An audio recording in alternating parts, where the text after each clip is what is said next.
from the National Catholic Register. This is Register Radio, bringing light and clarity to the news and topics that affect your life. In the month of February, the Church prays for the sick in a special way. Pope Francis's monthly prayer intention is for the terminally ill. And next week is World Day of the Sick, which is celebrated annually on the feast day of Our Lady of Lourdes. Journalist Courtney Mares of Catholic News Agency recently returned from a pilgrimage to Lourdes. She joins us now on Register Radio. Then we look to a place where Catholicism is growing by the numbers and growing in its leadership for the Church across the globe. Register Senior Editor Jonathan Leidl brings us a report on the Church in Africa. I'm Jeanette DeMello, Executive Director of the National Catholic Register and Catholic News Agency, and your host here on Register Radio. February 11th is the Feast of Our Lady of Lourdes, and that's the day that St. John Paul II saw as a fitting feast day for the whole world to pray for the sick. And in 1992, he established World Day of the Sick as a time of, and this is a quote of him, prayer and sharing, of offering one suffering for the good of the Church, and of reminding everyone to see in his sick brother or sister the face of Christ. So we take that very seriously at the Register, and we'll have all sorts of content that helps to call our attention to those who are in need, who are sick, and help us pray for them, as well as on Lourdes, because it's a wonderful place, a wonderful feast day to pray to Our Lady. And Courtney, as I mentioned, Courtney Mares of Catholic News Agency, who's based in Rome usually, and has reported on the Vatican and the global church for CNA for the last several years, was on a pilgrimage to Lourdes last week. Courtney joins us now. Hi, Courtney. Hi, Jeanette. Thank you for having me. Yes, it's a great topic. I have been to Lourdes myself. It's a beautiful place. That was many, many years ago. I did the baths. I was maybe 19 years old, and I was quite impressed by the whole atmosphere there. Was this your first trip to Lourdes? No, this was not my first trip to Lourdes, but I was so excited to go back. Yes, and this was a special opportunity, right? It was a pilgrimage with a bunch of journalists. What was the occasion? That's right. It was a Catholic journalism conference co-organized by the Vatican's Communication Office for the Feast of St. Francis de Sales, who's the patron saint of journalists. But I know that for many Catholic journalists, myself included, it was a great chance to get away out of the chaos of our daily lives, the chaos of Rome, and to pray and really embrace the silence of this very sacred Marian shrine. And it was so special to be able to pray in the grotto and touch the rock where the Virgin Mary appeared 18 times to little St. Bernadette Soubirous in 1858. It's beautiful. And what was the conference? What were they feeding the soul there? There were a number of different topics covered in the conference, but I know for me one of the highlights was we heard from some of our colleagues who live and report in parts of the world where there's persecution of Christians and wars and violence. We heard from a journalist from Nigeria, another working, on the ground as a war correspondent in Ukraine. And it was just a reminder that, while we may report on the persecution of the church kind of from the comfort of our newsrooms, it's an entirely different thing when you're there on the ground. We saw that last week, actually. Some of our colleagues from EWTN were in Turkey when there was a shooting in a Catholic church last Sunday. And it's just a reminder to be praying for, of course, the persecuted church, but also for those who have vocations and who work in Catholic journalism, to be praying for them too. Absolutely. Yes, yeah. Courtney, Pope John Paul's on my mind because I just mentioned him, but Pope Francis actually addressed journalists on January, I think it was on the 24th, right, which is the feast day of St. Francis de Sales, and I believe he thanked journalists for their reporting, not only on the good things the church does, but also on the scandal and the troubled things within the church, so that those things come to light. I think he he has an appreciation for what journalists can do. So I wanted to note that he spoke out to the journalists, but I don't want to spend too much time on that because really we're here to talk about Lourdes and this time that you had there and the many touching stories that come from healings in Lourdes. During your time there, I know you were able to speak to people who are on the ground, who are there helping, volunteers. Lourdes is made up of really a network of volunteers, some who go year after year, people, for example, from the Knights of Malta, who really help out there. But who were you able to speak to get an understanding of just the way that pastoral care works on the ground?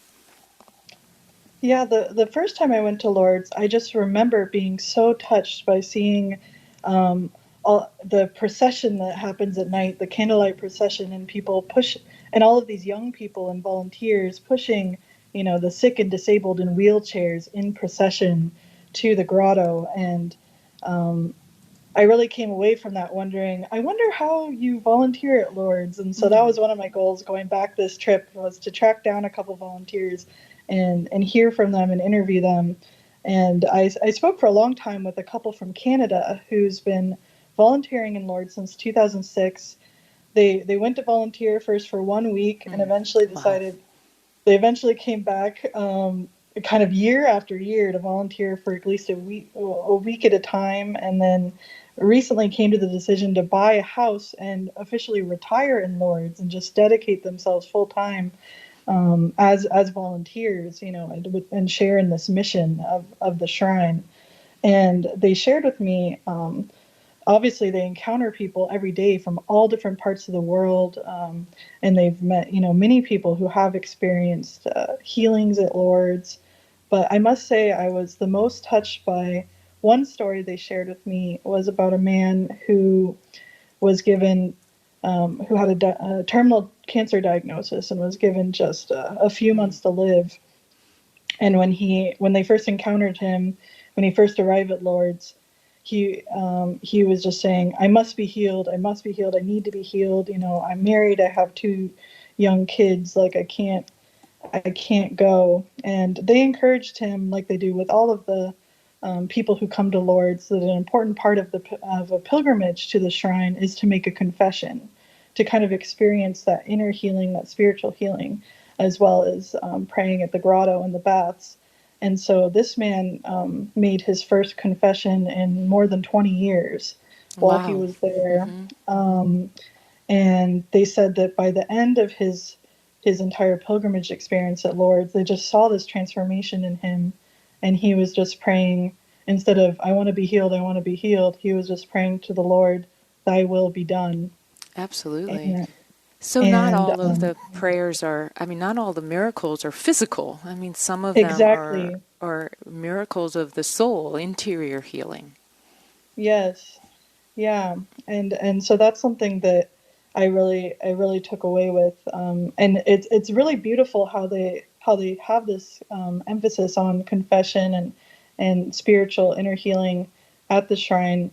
I feel like whether you're at Mass or talking with a volunteer, talking with a bishop, or at a procession, there's always like this gentle reminder, this gentle invitation to come to confession. It's really, I think, a part of the experience there, which I think a lot of other churches and shrines could follow Lourdes' example, because I think it makes it even more powerful, the experience. And just to think of that, if during World Day of the Sick, the Pope is calling us, and during this month as we pray for the terminally ill, if our church is calling us to care and be aware of the sick and to care for them, not only with our prayers but in service, I think that's something else to keep in mind, is the reminder of inviting them, if they would be interested, to meet with a priest and to help facilitate those kind of things. It's an important reminder, I think, to us to be able to try to facilitate that as well. Courtney, you speak of miracles, and many miracles do happen in Lourdes. How do they handle those? How do they verify a miracle?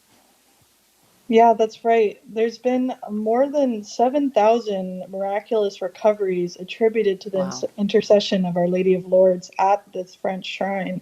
But among those, there's only been 70 officially approved medical miracles. Now, that's because they've really established this really rigorous approval process for establishing medical miracles. And I was able to go visit their bureau of the Lourdes Medical Bureau while I was there, and I recommend anyone who visits the shrine to do so. It's something that, you know, might not be the first on your list of places to visit, but it's a really interesting place. The bureau is headed by a doctor who studied at Harvard, and they're really thorough in going through all the documentation.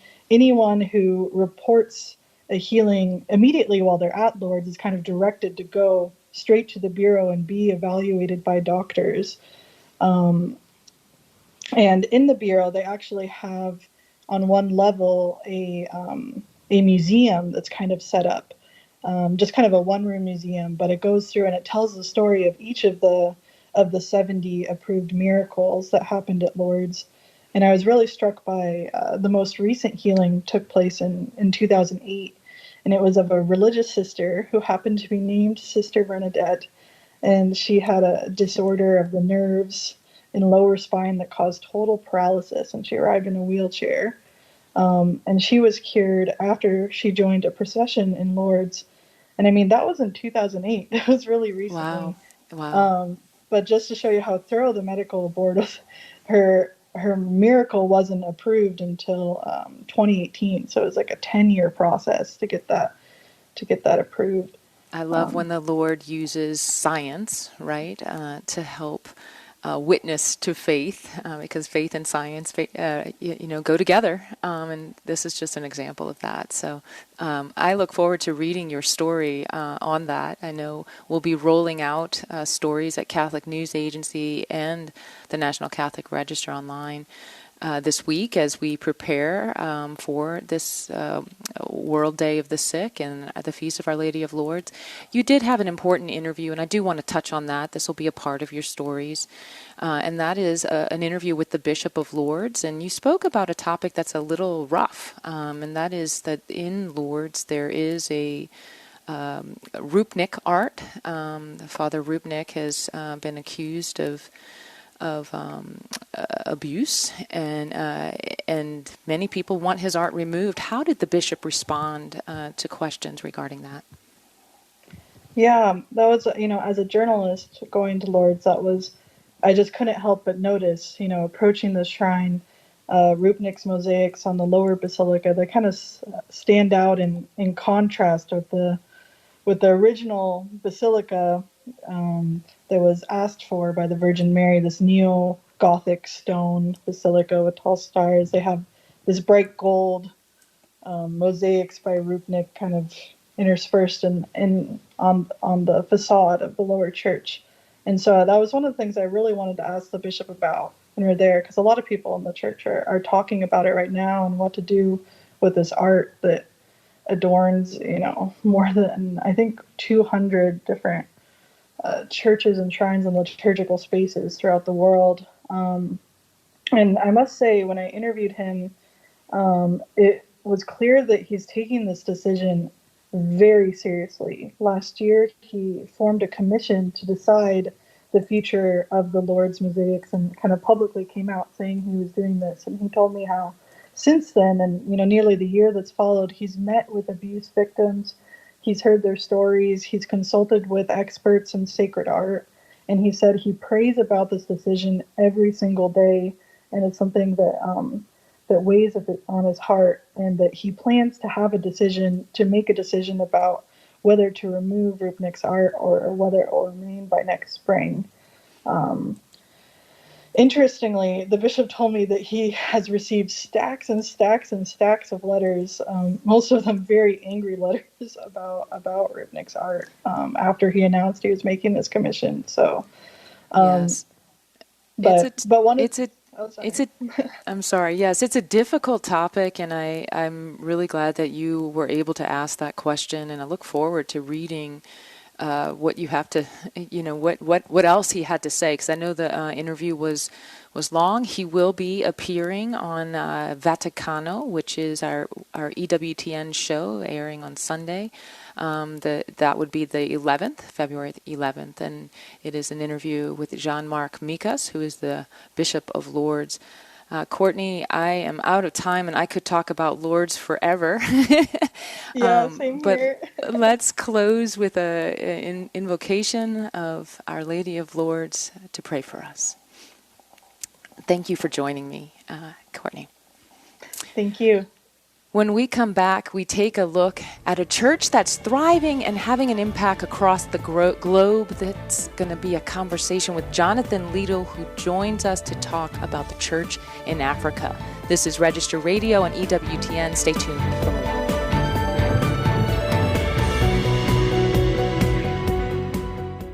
If you need your news on the go, read the Register online. But if you want to take your time and savor the stories, then subscribe to the National Catholic Register's print edition. And with award-winning Catholic journalism that goes beyond what you'll find from any secular news service, you'll get the real story behind the events that unfold over the course of the year. Try the Register for free today and get it delivered to your home, office, or parish. Join the Catholics who depend on the Register for its faithful and courageous reporting. Get 6 issues free today online at ncregister.com/radio or call 800-421-3230 and mention code radio. That's ncregister.com/radio or call 800-421-3230 and mention code radio. The National Catholic Register. Read faithfully. Let's return to Register Radio on EWTN. Welcome back. I'm Jeanette DeMello, Executive Director of the National Catholic Register and Catholic News Agency, your host of Register Radio. You know, we often hear sad news of parishes closing or consolidating, and we hear of the rise of nuns, and I don't mean N-U-N-S, but rather those who were formerly practicing a religion but no longer practice. But there is a church that's growing and showing no signs of a lack of faith, and that's the church in Africa. And here to talk to us about the rise of the church in Africa is Jonathan Leidl. Welcome back to Register Radio, Jonathan. Great to be with you, Jeanette. So let's talk first about these numbers, because there is a story that kind of shows the growth in terms of the numbers of Catholics. So what do we have in Africa? Well, maybe let's start off over 100 years ago. In 1910, the entire continent of Africa had fewer than 1 million Catholics on it. And most of those people weren't native Africans. They were European settlers. So fast forward 100 years. So from under 1 million to now, 2024, there are over 265 million Catholics on the continent of Africa. And that accounts for a full 19% of all of the world's Catholics. So 1 out of every 5 Catholic in the world is from Africa. So a pretty incredible story of the growth, the spread of Catholicism on the continent of Africa. And then if we keep looking at it, right, we look at where those numbers are headed, right, we see that by 2050, a full 32% of the world's Catholics are expected to be living in Africa. So 1 out of every 3. In just 35 years, 1 out of every 3 Catholics is expected to be living in the continent of Africa. So an incredible story of just the vibrancy, the dynamism of the faith, not just in terms of, people baptized and identifying as Catholic, but in some countries like Nigeria, 94% of the Catholic population goes to Mass every Sunday, right? It's beautiful. And I think in the U.S., what are we down to? Under 15 post-COVID. So just a remarkable story of the African people's embrace of Catholicism. Absolutely, and it's set to surpass the Catholic population of Europe, which was just a haven of Catholics, and so this is really something to watch, something to understand. You have written an article for the Register. It's in the upcoming February 11th print edition, a very nice layout and very with all sorts of graphics. But it did appear online this week.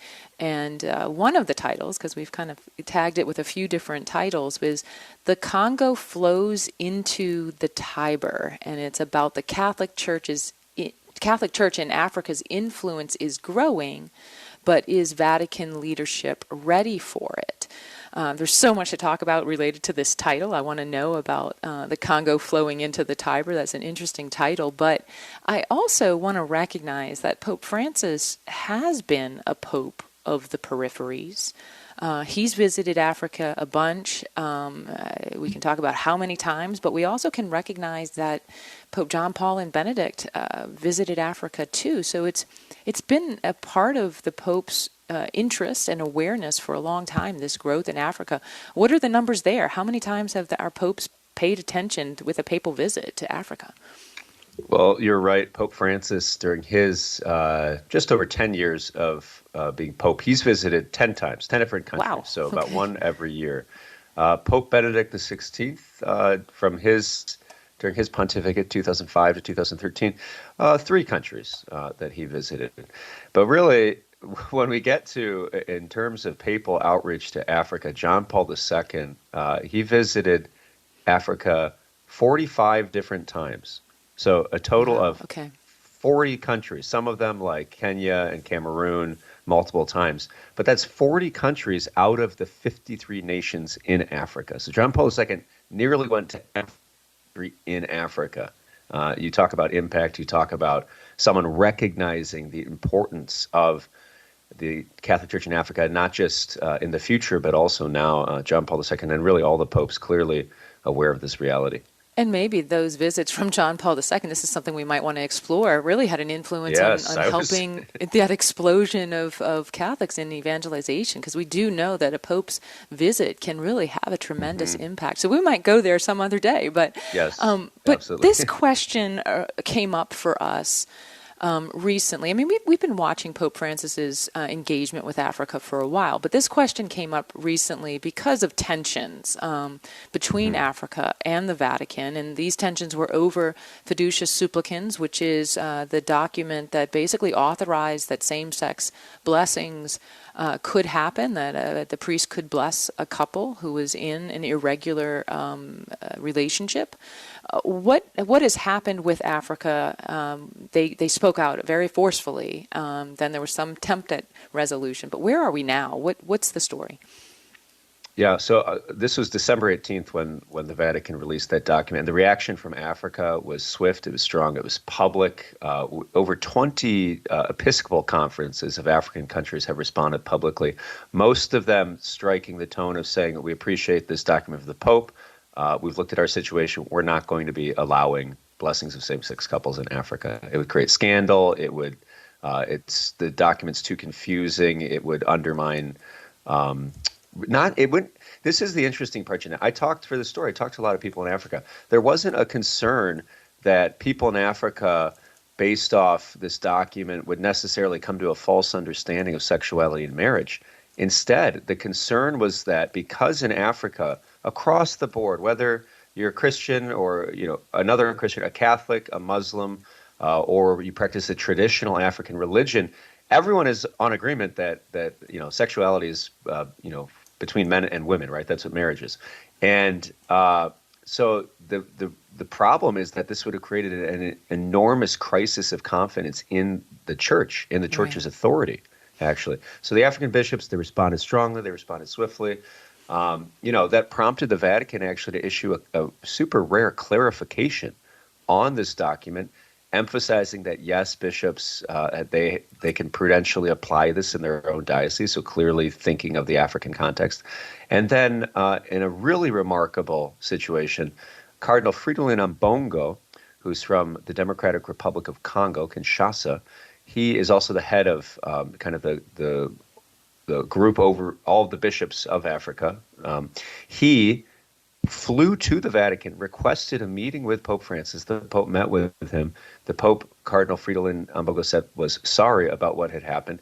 And then Cardinal Fernandez, who's the head of the Vatican's doctrine office, he sat down with Cardinal Ambongo at a computer, and they typed out this 5-page, I think the initial version was 7-page actually, statement of the bishops of Africa in regards to fiducia supplicans, in which they said this can't be applied on our continent. So just an incredible back and forth, a lot of tension, and I think it definitely has things to tell us about Africa's influence. Absolutely, and we do know that the Pope kind of said, okay, we understand that you can't you can't implement this in Africa, and we're okay with this, but it doesn't really seem to be resolved, because the Pope is still saying that there's really a small fringe group, basically, that has put up resistance to fiducia supplicans. But it's not a fringe group, it's a continent. And there are others across the world, too. And it's not over culture, it's over doctrine. So what's next for this? Yeah, well, what's next is, I think, who knows if the Vatican was completely oblivious to what the reaction from Africa would be, or if they just said, we want to do this and we know that we're going to face pushback. There was no consultation ahead of time, right? Very minimal consultation. So I think this might be a wake-up call for Vatican leadership. I think for so long, Africa has been like the little brother of the church, in the sense that the church there was young, it was maturing. I mean, 50 years ago, most of the bishops in Africa weren't even native Africans, right? They were missionaries from Europe or from other places. So this is the people I talked to, including a Dominican theologian from Nigeria, Father Anthony Okunwale. He said, the future is now. Right? Like, Africa's future is now. Africa has come into its own. It's like, it's found its voice as a member of the universal church. And I think it's the Catholics of Africa, the Catholic leaders of Africa, they're not afraid to speak up, right? They're not afraid to contribute to and impact the dynamics and conversations in the wider church. We know in previous synods, for instance, in 2015, the Synod of the Family, and then also at this recent synod on synodality, we know that African bishops participating have gone in saying, we need to stand up for orthodoxy, really, especially on issues of sexual morality. We know in certain European countries that sort of post-Christian secular ideas are taking hold. And so African bishops have played that role. But this was a kind of like public significant step forward, I think, in terms of Africa's impact. So I think going forward, there's no doubt that the church will need to take into account what Catholics in Africa believe and what their concerns are. And yeah, that line, the Congo flows into the Tiber, I borrowed it from someone, and they're quoted in the article, but it used to be the Rhine flows into the Tiber, right? Germany had this incredible influence on the Vatican, but now we're recognizing that maybe that influence might be shifting to the south, to the continent of Africa. Absolutely. It's really fascinating, and I think we all have a lot to learn about what we can learn from Africa, and we may find how much commonality there is, especially on the desire to preserve family, the desire to be vibrant in our parish life. And so I encourage our listeners to go to ncregister.com, find this story, The Congo Flows into the Tiber, read it, and let's learn together. Jonathan, thank you so much for your reporting. Thank you, Jeanette. Remember, for more news, analysis, and commentary, to check out the National Catholic Register online at ncregister.com. Thanks for joining us on Register Radio here on EWTN. For myself and for my producer, Michael McCall, I pray that until next week, God bless you.